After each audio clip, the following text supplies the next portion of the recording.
சாரோட ஒரு கைடன்ஸ்னால தான் இன்னைக்கு நான் ஒரு பிரபல தனியார் தொலைக்காட்சியில் செய்தி வாசிப்பாளராக என்னை செலக்ட் பண்ணியிருக்காங்க. சார் மட்டும் எனக்கு கைடன்ஸ் கொடுக்கல அப்படின்னா அந்த இடத்துக்கு நான் சத்தியமாக வந்திருக்க முடியாது. முக்கியமாக நான் போன எல்லா ஆடிஷன்லையுமே சாரோட ஸ்டூடெண்ட்ஸ் நிறைய பேர் இங்கே இருக்கிறத நான் பார்த்தேன்.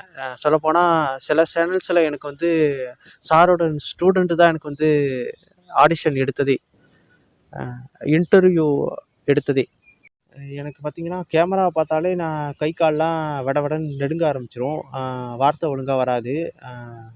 நாக்கெல்லாம் பார்த்தீங்கன்னா அப்படியே ட்ரை ஆக ஆரம்பிச்சிரும். எனக்கு எதுவுமே சரியாக வராது. எதுவுமே தெரியாமல் கூட வாங்க. ஏன்னா ஆரம்பத்தில் எனக்கு எதுவுமே தெரியாது. தெரியாமல் தான் வந்து நான் ஜாயின் பண்ணேன். எல்லா விஷயங்களையும் தெரிஞ்சுக்கிட்டு நான் ஒரு பிரபல நிறுவனத்தில் செய்தி வாசிப்பாளராக ஆயிருக்கேன் அப்படின்னா அதுக்கு சார் தான் கண்டிப்பாக காரணம். நான் சொல்லிக் கொடுக்குற முறையில் நீ வந்து நிறைய ப்ராக்டிஸ் பண்ணினா கண்டிப்பாக நீயும் ஒரு நல்ல ஒரு ரீடராக கண்டிப்பாக வருவ அப்படின்னு சார் தான் எனக்கு இந்த கைடன்ஸ் கொடுத்தாரு. அவர் கொடுத்த ஒரு நம்பிக்கையில் தான் நான் இன்னைக்கு ஒரு பிரபல ஒரு தனியார் தொலைக்காட்சியில் நியூஸ் ரீடராக ஜாயின் பண்ண போகிறேன். நான் ஆடிஷன் போனேன். எனக்கு இங்கே சாரோட ஸ்டூடெண்ட் அப்படிங்கிறதுனால என்னை அங்கே நல்லாவே ரெஸ்பெக்ட் பண்ணாங்க. எல்லாருக்கும் வணக்கம். என் பேர் ஜெயக்குமார். நான் மயிலாடுதுறை மாவட்டத்திலேருந்து பேசுகிறேன். மயிலாடுதுறையில் ஒரு சின்ன ஒரு கிராமத்திலேருந்து தான் நான் வரேன்.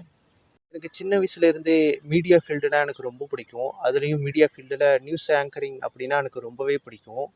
மீடியாவில் நியூஸ் ஆங்கர் அப்படிங்கிற ஜாப் எனக்கு ரொம்பவே பிடிச்சதுனால அதுலேயே என்னோடய லைஃப் இருக்கணும்னு ஆசைப்பட்டேன். அதனால் ஆனால் அதை பற்றி எனக்கு சரியாக எதுவும் தெரியல.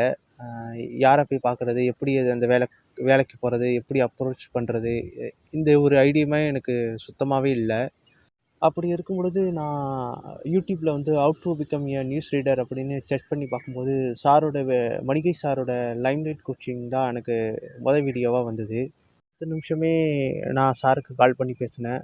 சார் தான் எடுத்தோன்னே ஃபோன் எடுத்தாங்க. அதுவே எனக்கு ரொம்ப ஆச்சரியமாக இருந்தது. சார்கிட்ட கால் பண்ணி, சார் எப்படி சார் நான் வந்து இந்த கோர்ஸில் ஜாயின் பண்ணுறது, நான் அங்கே கிராமத்தில் இருக்கேன், மயிலாடுதுறையில் இருக்கேன், அதுவும் ஒரு பக்கா கிராமத்தில் இருக்கேன், எனக்கு எப்படி அவ்வளோ பெரிய ஒரு இடத்துல ஒரு பிரபல நிறுவனத்தில் செய்தி வாசிப்பாளர் வேலை கிடைக்கும் அப்படின்னு நான் கேட்டேன். சார் அதுக்கு உடனே, நீ இங்கே இருக்க, இந்த ஊரில் இருக்க, கிராமத்தில் இருக்கியா, நகரத்தில் இருக்கியா, அதெல்லாம் அந்த பிரச்சனையும் இல்லை, நீ எப்படி படிக்கிற, உன் பர்ஃபார்மன்ஸ் எப்படி இருக்குது, அதை பொறுத்து தான் உனக்கு வேலை கிடைக்கும் அப்படின்னு எனக்கு சொன்னாங்க. அது சொல்லி முடிச்சதுக்கப்புறம் சார் எனக்கு கோர்ஸ் பற்றிய டீட்டெயில்லாம் எனக்கு சொன்னாங்க. சார் ஆன்லைனில் தான் கிளாஸ் எடுப்பேன் அப்படின்னு சொன்னாங்க. ஆன்லைனோட எனக்கு ஒரு பதட்டம், ஒரு சந்தேகம். ஆன்லைனில் எப்படி ஒரு பர்ஃபெக்டான ஒரு ஸ்கில் எப்படி நம்ம வளர்த்துக்க முடியும் ஆன்லைனில் படித்தா அப்படின்னு ஒரு டவுட் எனக்குள்ளே இருந்துகிட்டு இருந்தது. சார் அதெல்லாம் ஒன்றும் பிரச்சனை இல்லை, நீங்கள் கண்டிப்பாக ஜாயின் பண்ணுங்கள், நீங்கள் கோர்ஸ் முடிச்சுட்டு போகும்போது நீங்களே உங்களுக்குள்ளே உள்ள மாற்றத்தை உணர்வீங்க, நீங்கள் கண்டிப்பாக ஒரு நியூஸ் ரீடராக தான் வெளியில் போவீங்கன்னு சார் எனக்கு ஒரு கைடன்ஸ் கொடுத்தாங்க. அது உண்மையிலே எனக்கு ரொம்பவே பிடிச்சிருந்தது. மறுநாளே கிளாஸ் ஜாயின் பண்ணிட்டேன். கிளாஸ் ரொம்ப ஜாலியாக போனது. நான் எப்படிலாம் இருக்கும்னு நினச்சிக்கிட்டு உள்ளே வந்தனோ அதுக்கு அப்படியே ஆப்போசிட்டாக தான் இருந்தது. அதை நான் 2-3 நாளே அதை வந்து நான் உணர்ந்தேன். ஆரம்பத்தில் ஜாயின் பண்ணும்போது தமிழ் தானே, நம்ம ஈஸியாக படிச்சிடலாம், நம்ம ஈஸியாகலாம் பண்ணிடலாம் அப்படின்னு நினச்சி தான் உள்ளார போனேன். ஆனால் வந்து அங்கே சார் நடத்தினதுக்கும் நான் நினச்சிட்டு போனதுக்கும் நிறையவே வித்தியாசங்கள் இருந்தது.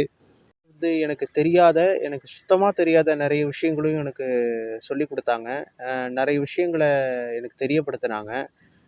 அந்த ஸ்கில்லெல்லாம் என்னை வளர்த்துக்கவும் சொன்னாங்க. எனக்கு பார்த்தீங்கன்னா கேமரா பார்த்தாலே நான் கை கால்லாம் வடவடன்னு நடுங்க ஆரம்பிச்சிரும். வார்த்தை ஒழுங்காக வராது. நாக்கெல்லாம் பார்த்தீங்கன்னா அப்படியே ட்ரை ஆக ஆரம்பிச்சிரும்.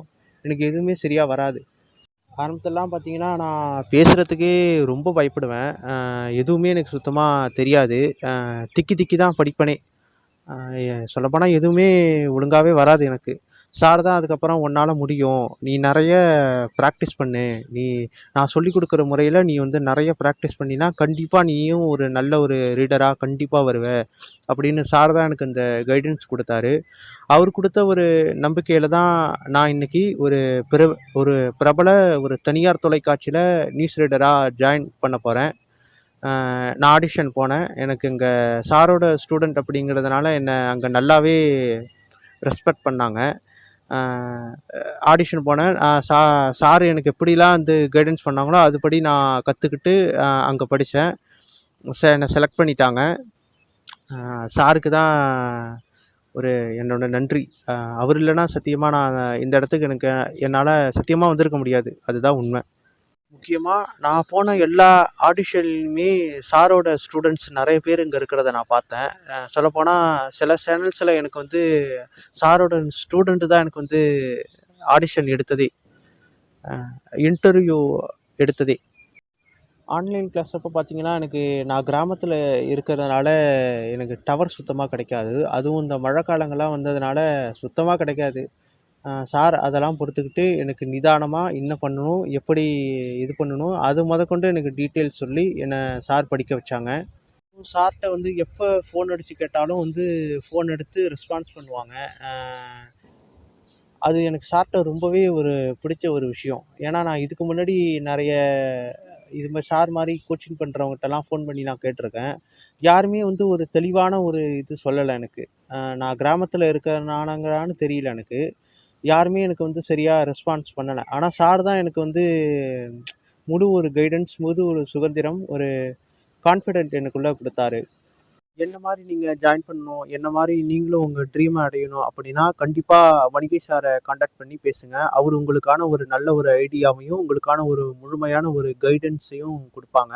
சார் கொடுத்த ஒரு கோச்சிங்னாலையும் இன்னைக்கு நான் ஒரு பிரபல நிறுவனத்தில் தமிழ் செய்தி வாசிப்பாளராக இருக்கிற எனக்கு ஒரு வாய்ப்பு கிடைச்சிருக்கு. சாருக்கு தான் முழுக்க முழுக்க நான் நன்றி சொல்லணும். Thanks to limelight coaching. அதே போல் என்ன மாதிரி யாராவது உங்களோட ட்ரீமை நீங்கள் கம்ப்ளீட் பண்ணோம் அப்படின்னா மணிகை சார்கிட்ட தைரியமாக நீங்கள் வந்து ஜாயின் பண்ணுங்கள். கம்மியான ஃபீஸ் தான். ஒரு மிடில் கிளாஸில் உள்ள ஒரு பையன் கட்டுற அளவுக்கு தான் அந்த பட்ஜெட் இருந்தது. நல்ல ஒரு கைடன்ஸ் கொடுப்பார் உங்களுக்கு. நல்ல ஒரு சுருக்கமாக சொல்லணும்னா ஒரு ஒரு தந்தையாக உங்களுக்கு எல்லாமுமாவும் அவர் கண்டிப்பாக இருப்பார். இந்த ஒரு நீங்கள் எதுவுமே தெரியாமல் கூட வாங்க. ஏன்னா ஆரம்பத்தில் எனக்கு எதுவுமே தெரியாது. தெரியாமல் தான் வந்து நான் ஜாயின் பண்ணேன். எல்லா விஷயங்களையும் தெரிஞ்சுக்கிட்டு நான் இன்னைக்கு ஒரு பிரபல நிறுவனத்தில் செய்தி வாசிப்பாளராக ஆயிருக்கேன் அப்படின்னா அதுக்கு சார் தான் கண்டிப்பாக காரணம்.